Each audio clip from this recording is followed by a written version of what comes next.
Should I quick run out in the hall, see if anybody's coming? What? Should I run out in the hall, see if there's any department heads coming? Sure, go. Let's go ahead.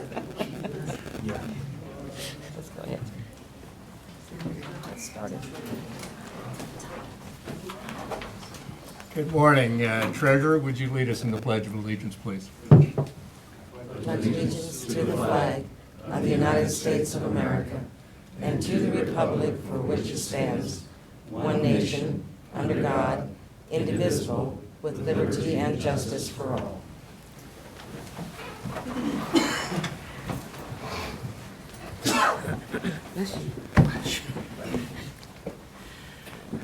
Welcome to the August 29th, 2019 meeting of the Shawnee County Board of Commissioners. My name is Bob Archer. I currently serve as chair of the commission and represent District 3 alongside Commissioner Bill Rippon, who represents District 1, and Commissioner Kevin Cook, who represents District 2. Good morning, everyone, and welcome. Good morning. First item of business, please. First item is item 2, unfinished business.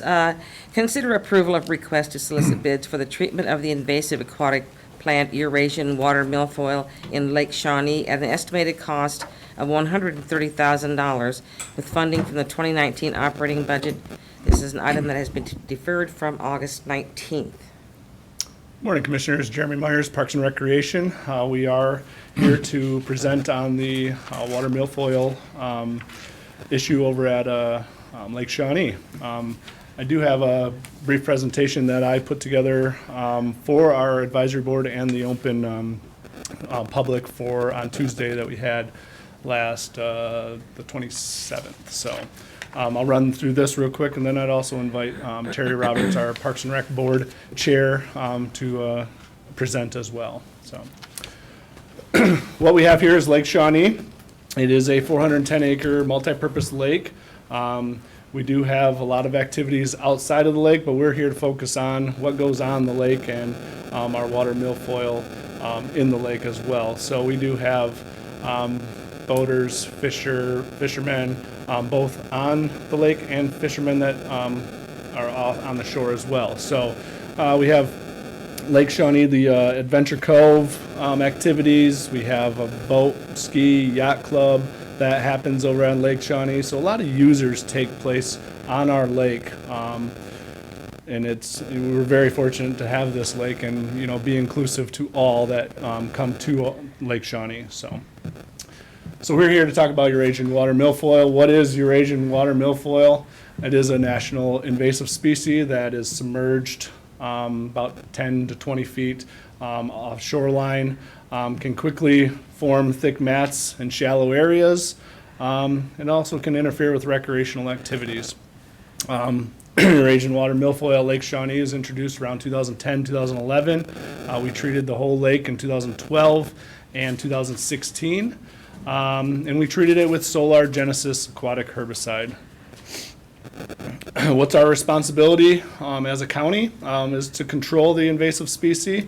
We are to provide the best experience to Lake Shawnee that everybody that comes involved with Lake Shawnee, like I mentioned, all the boaters, the swimmers, the kayakers, the canoers, and go on and on. So, but we also need to be fiscally responsible to its taxpayers. In 2012, we spent around $89,000 to treat the water milfoil, and in 2016, we treated it and spent around $91,000.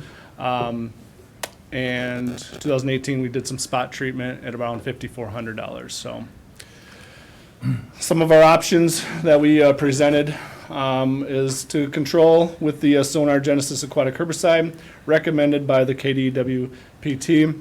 Richard Sanders, who is considered our go-to person for any recommendations for the Lake Shawnee. He is our regional fisherman. We partner with KDWPT on the fish that go in the lake, and we also partner with them on any recommendations that they have to treat in the lake as well. So we've used this in the past, and he tells us it continues to be effective. There is you can manually remove the Eurasian water milfoil, budget unknown.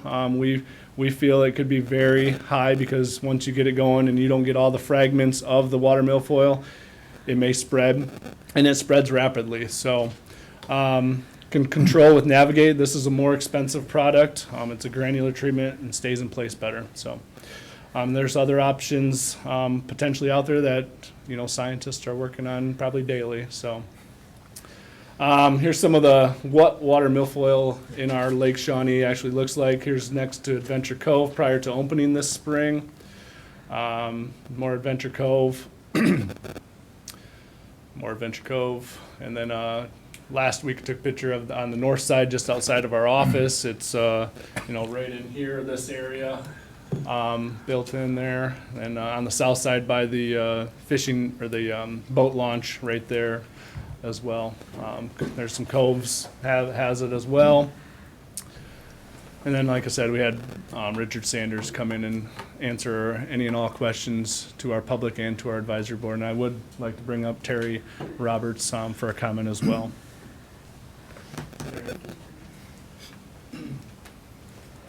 Thank you, Jeremy. Good morning, Commissioners. My name is Terry Roberts. I'm a registered nurse in the community, and I'm the chair of the Shawnee County Parks and Rec Advisory Committee.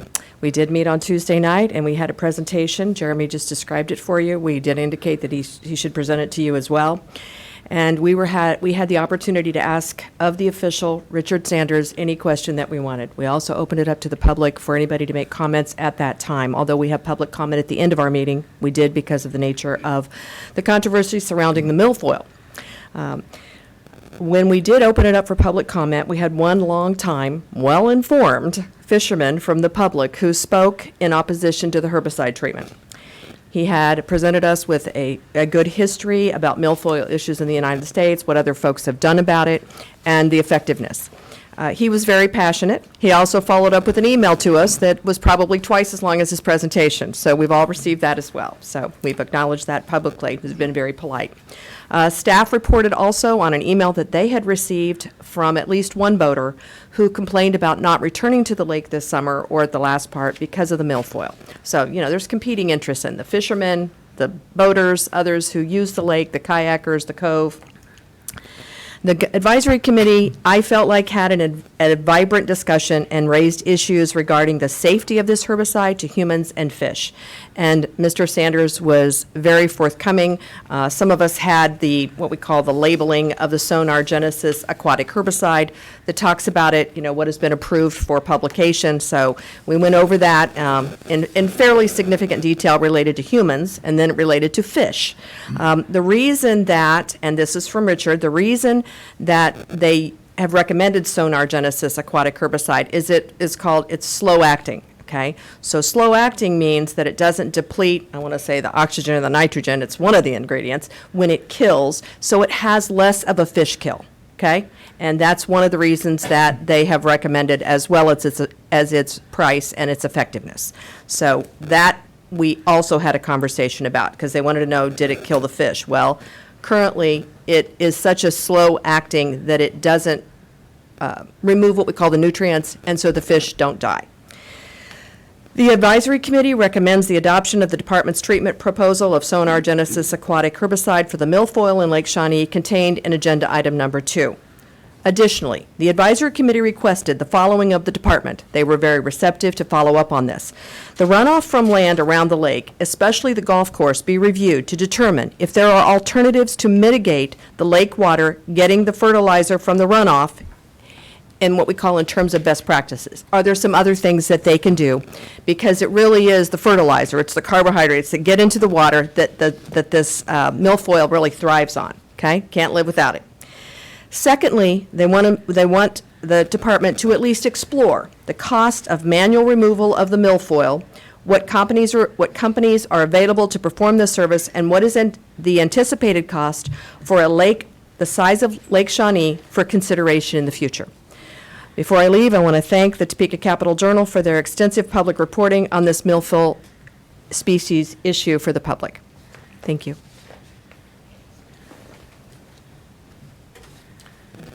Is there anyone else who'd like to address the commission on this issue? Questions, commissioners? I don't have any. Thank you for the presentation.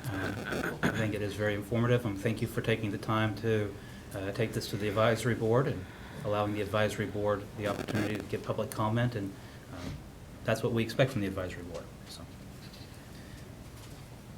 at this time, I would move for the request to solicit the bids for treatment of the Eurasian milfoil. Second. Motion made to approve by Commissioner Cook, seconded by Commissioner Rippon. All in favor, say aye. Opposed, say no. Motion carries 3-0. Thank you, Jeremy. Thank you. Next item, please. Item 3, consent agenda. 17 items on the consent agenda. Are there questions or comments? Mr. Chairman, I would move for approval of the consent agenda as presented. However, I would note that there is the extension for the Abbott Community Center with the Boys and Girls Club. Also noting that Dawn McWilliams is present in the chambers, wanting to thank her for everything that she has done at the Abbott Community Center with the Boys and Girls Club. I know that it is unusual to take any attention to the consent items, but I would ask if the chair would allow Dawn just to talk about the Abbott Community Center and some of the good work that they're doing. I'd love that. Come up, please.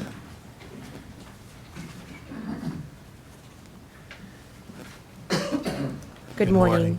Thank you very, very much for the opportunity to provide you a very brief update, although I hope to see you later on this afternoon for a larger update on that. So, I believe the partnership between Shawnee County Parks and Rec and Boys and Girls Club is one of probably the most impactful relationships that exist in our city. The Boys and Girls Club Teen Center would not be possible if it wasn't for that partnership. We've reached over 777 teens in our community, kids in middle school and kids in high school who need us most. This past summer, 62% of the kids in our summer program were in the foster care system. We are reaching the kids who need us most. 87% of those kids that are members of our teen center live at or below poverty level. 97% of our kids graduated from high school last year and are either going on to college or employed at this current point in time. The programs are working. The club site is open to make sure that basic needs are met. Last year, we had an unexpected 8-day closing with Topeka Public Schools because of cold weather. Because we had that building, we had the opportunity to be open and available for those kids 8 additional days for meal service, for a warm environment, for supportive care from mentors in our community. Again, I think the willingness for Shawnee County Parks and Rec to be open to allow us to provide those services is indicative of the collaborative spirit that they have. Great outcomes are happening, and we're just very, very grateful for the opportunity to serve the community in such a robust manner. Our Parks and Rec is outstanding. It is outstanding. Number 2, that sounds like the cap-fed good news story of the day to me. And we have Tim Rencher here to document that. But Don, what you've done is tremendous, and the community owes you thanks. One of the caveats that I'd like to add to that is prior to us moving into the teen center, the food pantry for that particular neighborhood had closed down. And we're also home to the NIA meetings at the teen center. And that was a very big challenge and a very big issue for many of those neighbors. We presented that issue to our teens, and they did a business plan. And within 18 months, they actually opened up a food pantry at the teen center that they run. And we've served over 1,400 families in our community. Many of those are children. It's open 2 times per month. And those teens are so very proud of the contributions that they have to the community, but they're doing really, really good work. So Good. lots of outreach. Thank you so much. Thank you very much. Thank you so much. Okay. Thank you, Commissioner Cook, for the opportunity. Absolutely, Yes, thank you. always. Yeah, thank you, Commissioner Cook. Move for approval of the consent agenda. Okay. Second. Motion made to approve by Commissioner Cook, seconded by Commissioner Rippon. All in favor, say aye. Opposed, say no. Motion carries 3-0. Next item, please. Item 4, new business. A, County Clerk, number 1, consider all voucher payments. Under Building and Maintenance, Tailor Made Company, $16,067.08 is for poured-in-place surface at Hillcrest Park. Under Community Corrections and State Grant, Sound Products, Inc., totaling $35,590 is for video surveillance at Community Corrections. Under Equipment Fund, 4 Winds, $21,555 is for prisoner transport insert for prisoner van. Pipe Contractors of Kansas, Inc., $447,338.60 is for North Annex HVAC replacement and renovation. Under Public Works, Vance Brothers, Inc., totaling $158,348.38 is for road oil. As of August 28, 2019, total vouchers, $1,896,610.50. And I move that we approve the vouchers. Second. Motion made to approve the vouchers by Commissioner Rippon, and that was seconded by Commissioner Cook. All in favor, say aye. Opposed, no. Motion carries 3-0. Next item, please. Item A2, consider correction orders. I'll move to approve. Second. Motion made to approve the correction orders by Commissioner Archer, seconded by Commissioner Rippon. All in favor, say aye. Opposed, no. Motion carries 3-0. Next item, please.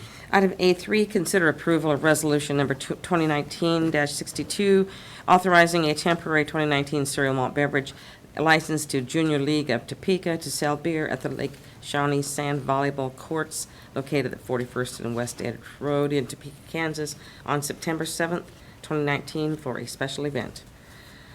And all of the considerations have been made. The county council reviewed this, and KBI and the township have been notified, and the health inspection has been made, so it's Questions about the resolution? Move for approval. Second. Motion made to adopt the resolution by Commissioner Cook, seconded by Commissioner Rippon. All in favor, say aye. Opposed, no. Motion carries 3-0. Next item, please. Item B, Public Works, number 1, consider approval of change order number 1, final, reflecting actual quantities and addition of new bid item, liquidated damages, substantial completion, resulting in a decrease of $4,754.20 for the culvert replacement project on Northwest Bailey Road over Snake Creek. Good morning, Commissioners. Kurt Niehaus, Director of Public Works. This is the typical final change order for this project. Pardon me, just a second, getting my technology in gear. This is the final change order for this project that reflects the difference between ad bid quantities and final as constructed quantities. And so it resulted in a reduction of less than $5,000. And I have some pictures here. This is the before, and that's the after. So I hope the commissioners and the public are pleased with the results. Questions? Questions for Mr. Niehaus? Motion to approve. Second. Motion made to approve by Commissioner Archer, seconded by Commissioner Rippon. All in favor, say aye. Opposed, no. Motion carries 3-0. Next item, please. Item B2, consider approval of resolution number 2019-63, authorizing the permanent replacement of a stop sign at the southwest quadrant of the T intersection of Southeast 8th Street and Baldwin Road with a yield sign.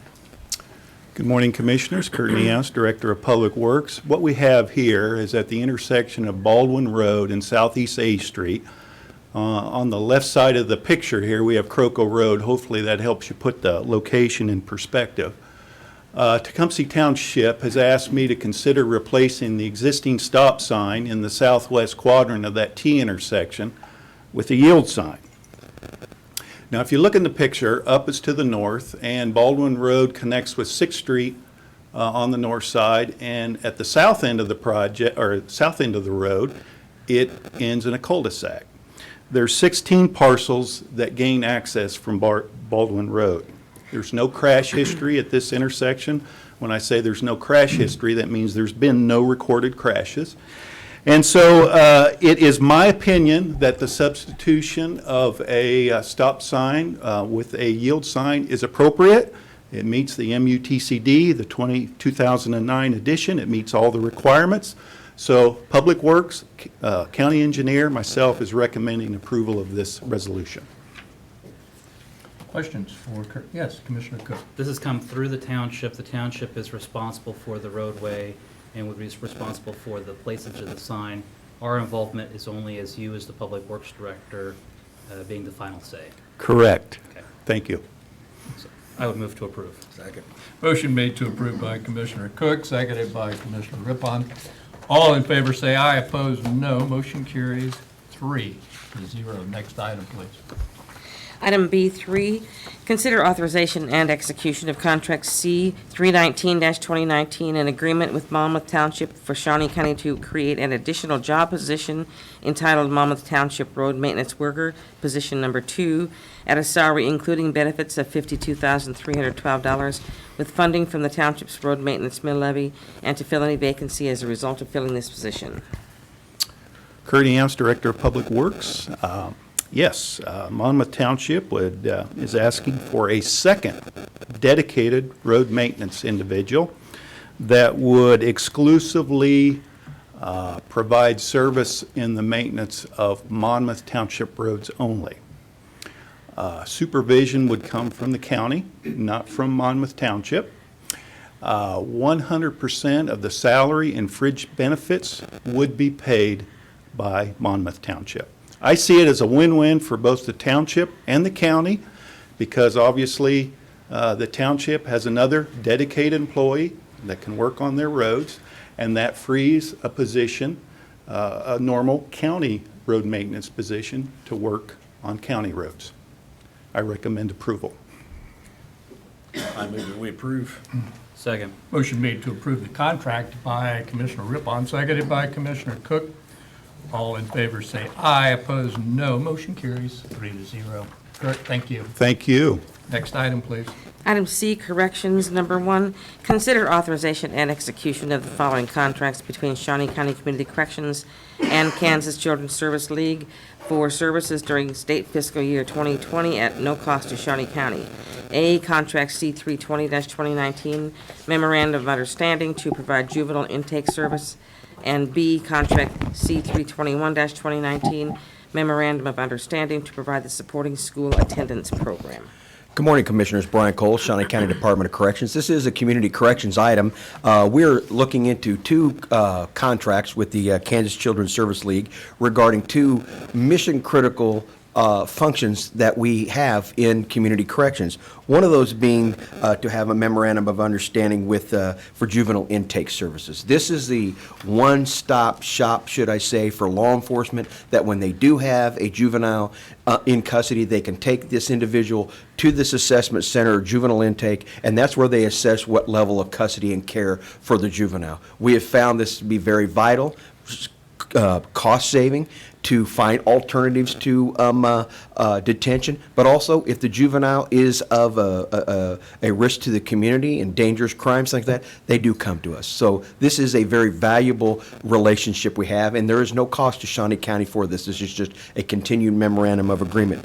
The other is with the same company or same agency, but to provide programs that provide assistance to students of 501 middle school and high schools and their families to make positive impact on truancy and to prevention of delinquent behaviors. We know in Shawnee County, many years ago, I don't think it's as bad as it has been in the past, truancy has been a problem. And so this contract that we have has allowed us to bring in alternatives, programming, you name it, to be able to educate families and parents on best practices and things like that. It has just been a tremendously successful relationship that we've had. Again, neither of these are a cost to Shawnee County. They have gone through Jim Crowell and his office for legality and form, and excuse me, I'd be happy to answer any questions you may have. Are there questions for Brian this morning?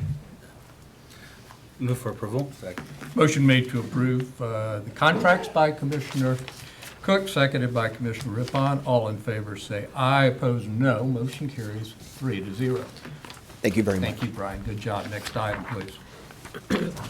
Item D, Parks and Recreation, number 1, consider out-of-state travel for one employee to attend the National Alliance of Youth Sports Congress being held in Orlando, Florida, to provide the employee with educational experience designed specifically for youth sports administrators at a cost not to exceed $2,200, from the department's operating budget, and authorization and execution of contract C 322-2019 Education and Training Expense Agreement.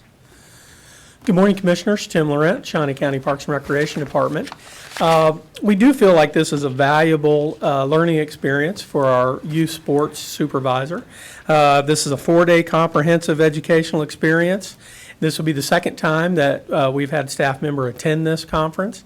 I don't know if it's a coincidence, but since that last attendance, our youth sports has gone up by 15% participation. I will tell you that our youth sports supervisor is doing a fabulous job, and I expect to see that number of participation continue to grow. But anyway, I'd be happy to answer any questions about this specific request. Questions for Tim? Move that we approve. Second. Motion made to approve the contract by Commissioner Rippon, seconded by Commissioner Cook. All in favor say aye. Opposed, no. Motion carries 3-0. Next item, please.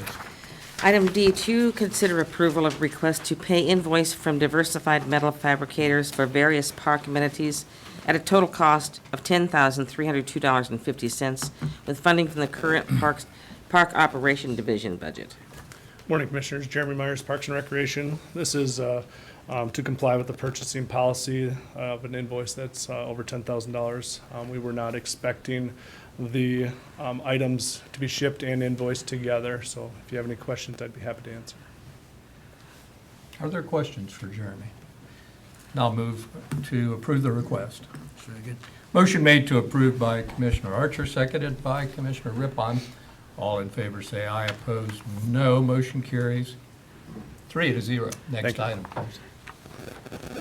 Item D3, consider approval of request for a project budget totaling approximately $127,668.50 for the renovation of Cushenberry Park with $62,881.50 utilizing capital maintenance, 3R funds, $50,470 utilizing current operating funds, and $14,317 funded through MCP Development, Inc., and authorization and execution of contract C-323-2019 with MCP Development, Inc. for site and play component preparations and placement. Good morning, Commissioners. Tim Laurent, Shawnee County Parks and Recreation. I am really excited to be here today to talk about this project. If you'll indulge me, I'd like to give a little bit of background to how we got here today. First, I'll start with Olivia Mayer, who couldn't be here today. She's at a KRPA event, but Olivia was part of the Leadership Topeka program, and in that program, as Olivia is prone to do, she is talking up the benefits of Parks and Recreation to anybody that wants to listen, and she actually got the attention of a member of the MCP group who approached her after one of the meetings saying, hey, we'd like to be involved. You know, Olivia, I think, does a great job of talking about all the wonderful things we're doing in the community, and that got MCP group, that sparked their interest in finding out how they could help. So they approached us wanting to partner on a project, and we began to think about projects.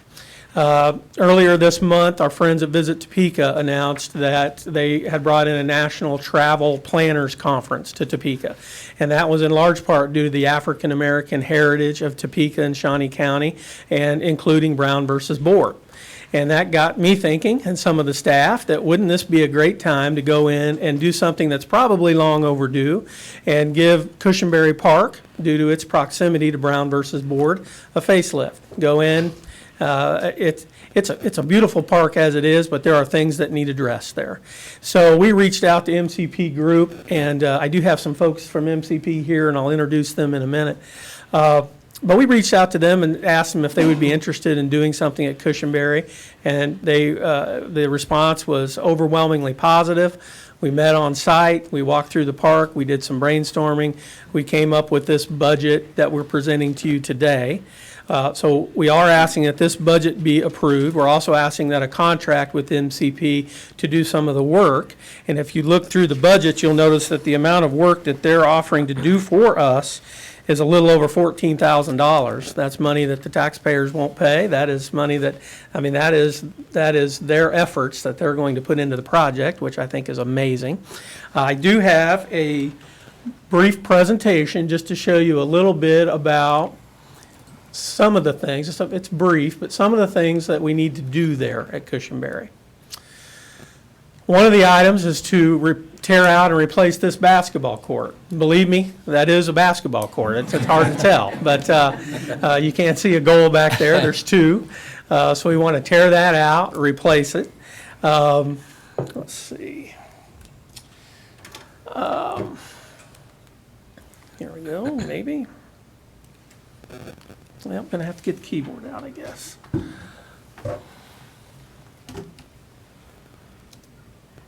Or not. Well, somebody know how to make this work?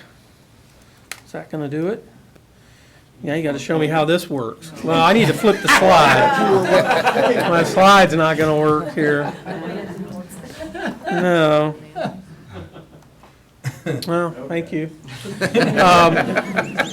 Well, Betty showed me a cool way to do this earlier, and it got me all discombobulated. But here's another, this is a slide there in Cushenberry Park. It may not look that bad at first glance, but there are several violations here in this slide that don't meet the current standards for playground safety. That, believe it or not, is a sidewalk. You can kind of make it out and see it going into the distance here. There's another sidewalk. These are part of the project to remove these sidewalks, replace them with ADA accessible sidewalks. That is the end of the presentation. At this point, I do have a few more things I need to say about the project itself, but at this point, I'd like to ask Jacqueline Mullins, to come up. Jacqueline is with MCP Group, and she'd like to say a few words. I'll let her introduce herself and what it is she does. Thank you, Tim. I'm Jacqueline Mullins. I do community engagement for MCP Group. I was approached by Tim, and it was a no-brainer. We wanted to partner with them with the services we can provide. It just made sense to us. So I would really appreciate the support of the commission on this, and look forward to this partnership. Thank you, Jackie. Thank you, Jack. I do want to add that we did present this project to our advisory board at last Tuesday's meeting, and they are in support of moving forward with the project. They did have one caveat. They would like to have us remove the upgraded lighting to the basketball courts. So that would reflect in a $24,000 decrease in the overall budget. With that, I'd be happy to answer any questions. Questions? I'm feeling old because I worked on some of these projects 30 years ago, not this basketball. I just wanted to mention there are some landscape preservation concerns that Brown versus Board of Education has. I know when we did this project years ago, there were certain sidewalks that had to be preserved and things like that, and there was a backstop. There were some things that they wanted for us to maintain. So you might check with Brown versus Board on some of those concerns. But other than that, it's probably well overdue.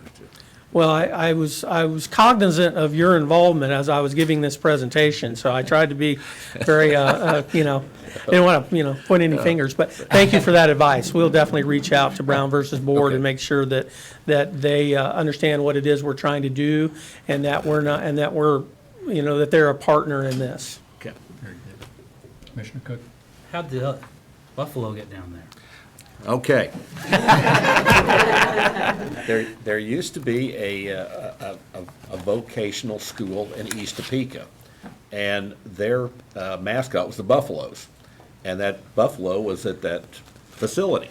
And when they closed, somebody, I don't know how it ended there, but anyway, we ended up with the buffalo at Cushenberry Park, and I know the buffalo could use some love. It's absolutely can.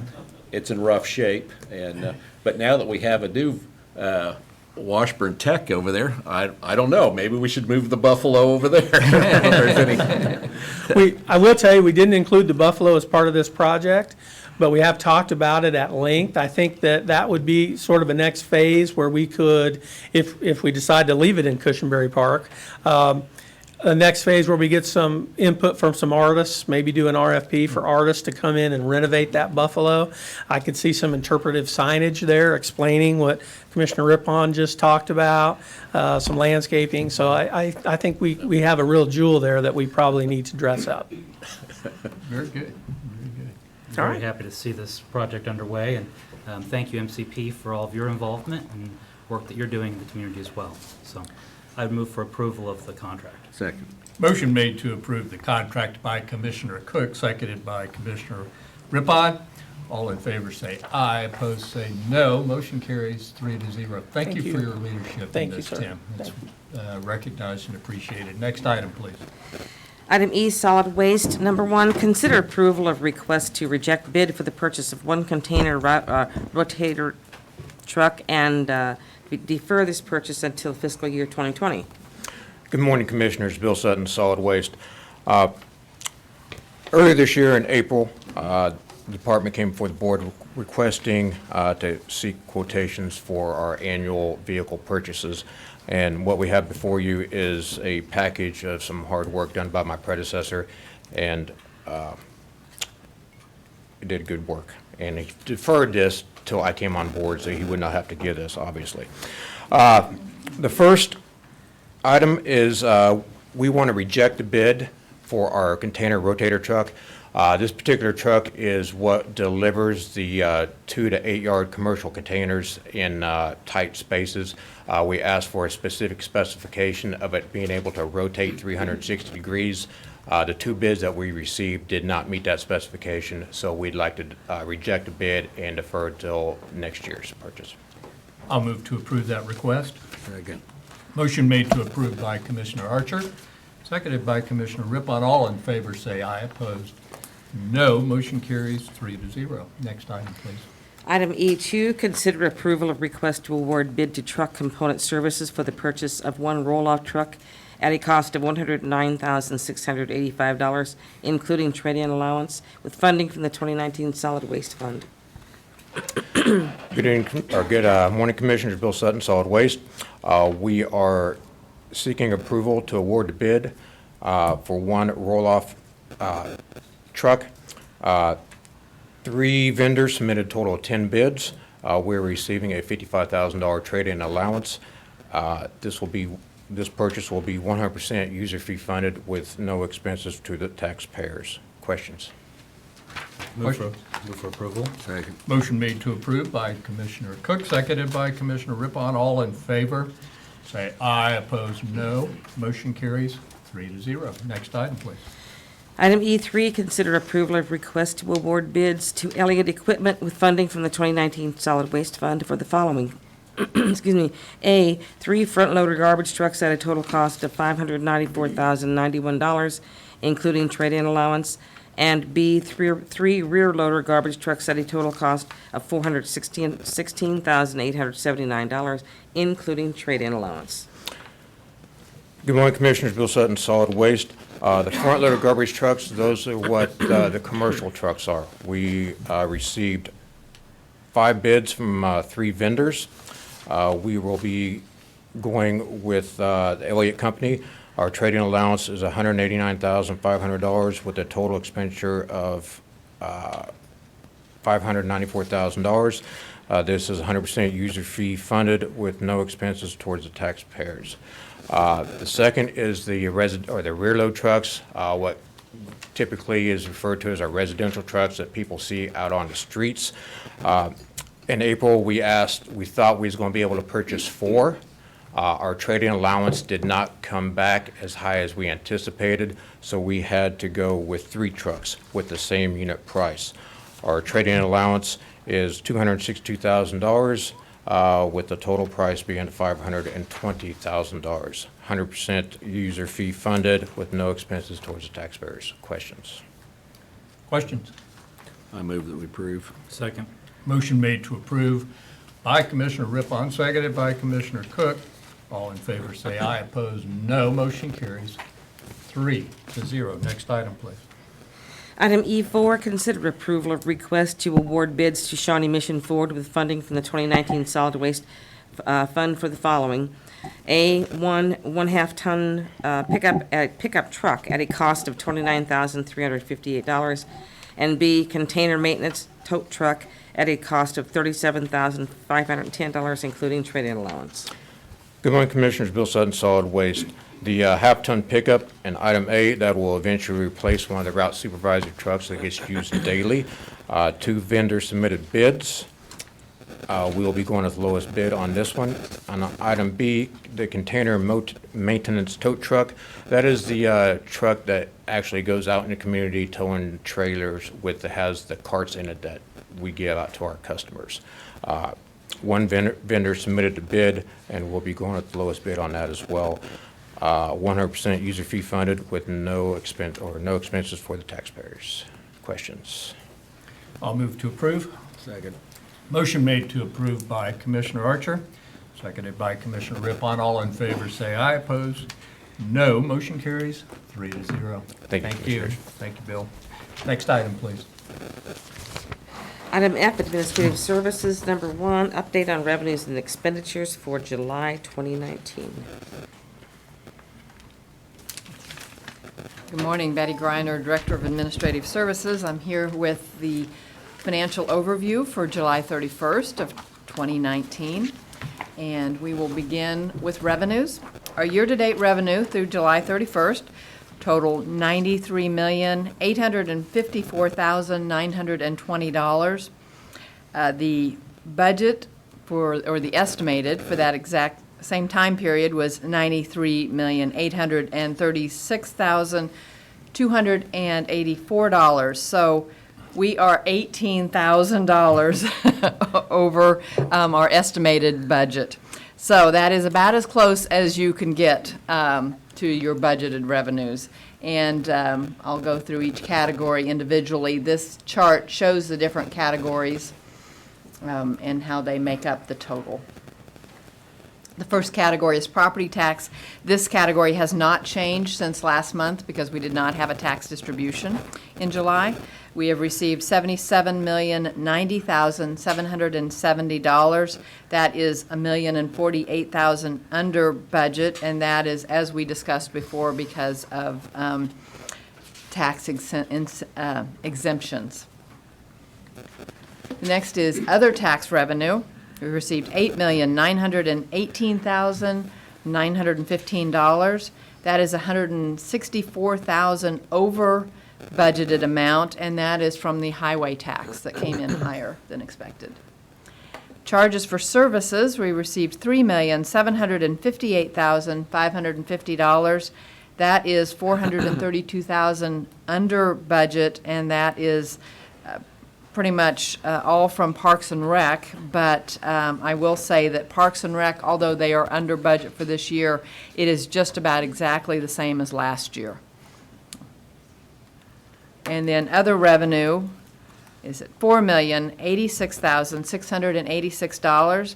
That is $1,335,000 over what was budgeted, and that is mostly from investment income as the interest rates have gone up, and then also from penalty and interest on late taxes. So this is our pie chart that shows the different percentages. 82% of our revenue is from property taxes, 10% from other taxes, 4% from charges for services, and 4% from other revenue. Now as we go on to the expenditure side, we have through July 31st, total expenditures of $58,547,694. That is $707,000 under budget, and I will go through the different categories on which categories are under budget, but that is 0.65% or about 2/3 of 1% under what was budgeted. This chart again shows the different categories and how the total is made up of those categories. Our first category is law enforcement expenses. Through July 31st, we have spent $28,819,890. That is $298,000 under what was budgeted for that time period, But I'll also point out that it is $2,649,000 over what we had spent last year for that same time period. And a lot of that is made up of salary increases. Recreation is our next category. We spent $9,921,405. That is $139,000 over budget at this time, right at the end of July. But there again, there can be some timing issues with that throughout the year with Parks and Rec and the weather. That always is a part of that equation. But I'd also point out that through end of July, we had spent $628,000 more than last year on our recreation category. The next is Public Works. We spent $5,392,583. That is $55,000 under budget, so right on budget in that category. Next is Public Health. We spent $6,029,423, and that is right on budget, although it is a little under what we'd spent last year because of the health clinic going to Grace Med and our contract with them. In the category of administrative services, spent $7,455,703. That is $293,000 under budget, and that is because of our contingency. We have not had any major items that we have had to spend on that so far this year. And then our last category is debt service. This had also not changed from last month. We spent $928,690, and that is right on budget. So this chart just shows us the different categories, and one of the things that I think this chart shows is that if you look here for the law enforcement, it does show that they are a little bit under budget for this year, but it also shows that you can see they have had the biggest increase from last year to this year, from the green to the blue. It also shows how much more we spend on law enforcement than any other category. It also, you can kind of see with this how most of these categories, there's very little difference between last year and this year. Public health, as I mentioned, has gone down a little bit. Recreation has gone up. But not the difference that you see here in law enforcement. And then this is our pie chart that just shows our different percentages. 49% of our expenses have been spent on law enforcement. Recreation is 17%. Public Works is 9%. But I will say that 9% of Public Works does not include all of the Public Works expenditures. It does not include anything from sales tax or anything from federal exchange programs or state programs. Then we have Public Health at 10%, Administrative Services at 13%, and Debt Service at 2%.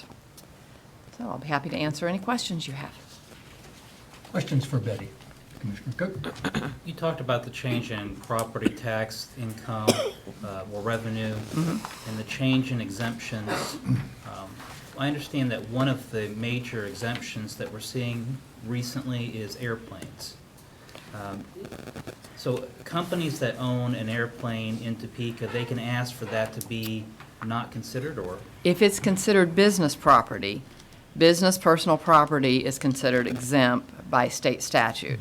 So if they have to file an application, but if that application is accepted that it is business property, then that airplane would be exempt from personal property tax. And so are we seeing some companies that are maybe waiting to file that exemption? They also have 3 years to file that exemption. We had one that just went through that they had not paid their personal property tax on that airplane for 3 years, knowing that this exemption would be coming through. But they did wait, they did not pay those taxes, and then when that exemption comes through, then those taxes are reduced or forgiven or taken off the books. I would anticipate that that would have an impact on the budget, not just for Shawnee County, but for the townships where that might be located, in that you are anticipating revenue, even though maybe it's not being paid, and then it not receiving that revenue, you have to make some adjustment. Has Correct. that had any impact to Shawnee County? Well, yes, this one that we just had was about, for prior taxes that were not paid, was about $325,000. And it will be about $110,000 a year in taxes personal property taxes that will not be paid because that airplane is considered business property. So every year as we're putting together our budget and we come down to the last dollar in allocating it out for our department heads, we're building a budget based on anticipated revenue. We are. And I do try to anticipate some of that, but some of it is also hard to anticipate. All right. Yeah, we never know how the legislature's going to help us. Okay, any other questions?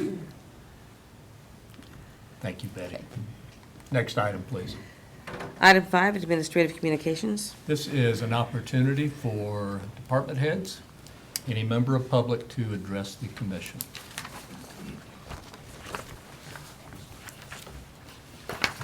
Good morning, Commission. Captain Scott Askew with the Sheriff's Office. I'd like to announce that Sheriff Hill is, well, in about 15 minutes, we'll be hosting a press conference in our lobby at 10 a.m.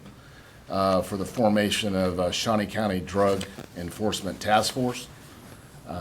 This has been a collaborative effort between 8 partners within Shawnee County. And it's a pretty historical day for Shawnee County. In my career, I've never seen this before where 8 partners to this degree has come forward to combat drugs in Shawnee County.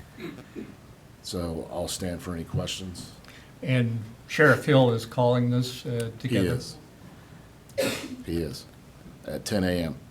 I'd just like to recognize the partners that are going to participate in this task force. It's the Sheriff's Office, the Topeka Police Department, the District Attorney's Office, the Auburn Police Department, Rossville Police Department, Silver Lake Police Department, Washburn University Police Department, and MTAA. So we're all glad for Sheriff Hill and Under Sheriff Semeka's tireless efforts to get this accomplished. So, Well said. Thank you, Captain. thank you. Anyone else?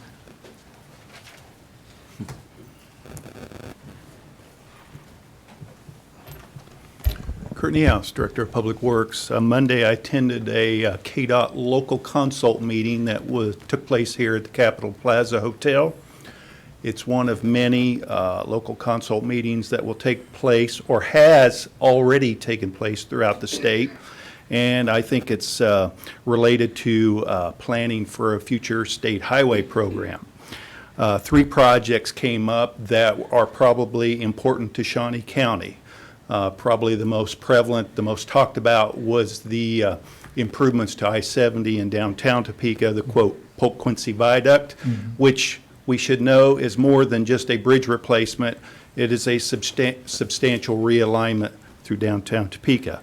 The project that an individual from Jefferson County talked about, and myself talked about, was the K4 extension, the Oakland Expressway extension north from US 24 to 54th, Northeast 54th Street. I believe this project would be an important safety improvement for the county. The third project that the mayor of Auburn talked about was a possible future connection with the turnpike at Southwest 93rd Street, very near to Auburn. So I just wanted to bring you up to date on the projects that were discussed. Very good. Thank you, Kurt. Anyone else? Commissioner Cook? I don't have anything new. Nothing here. Nothing here. Next item, please. Item 6, executive session. There's not a need, so we're officially adjourned. Thank you for attending this morning.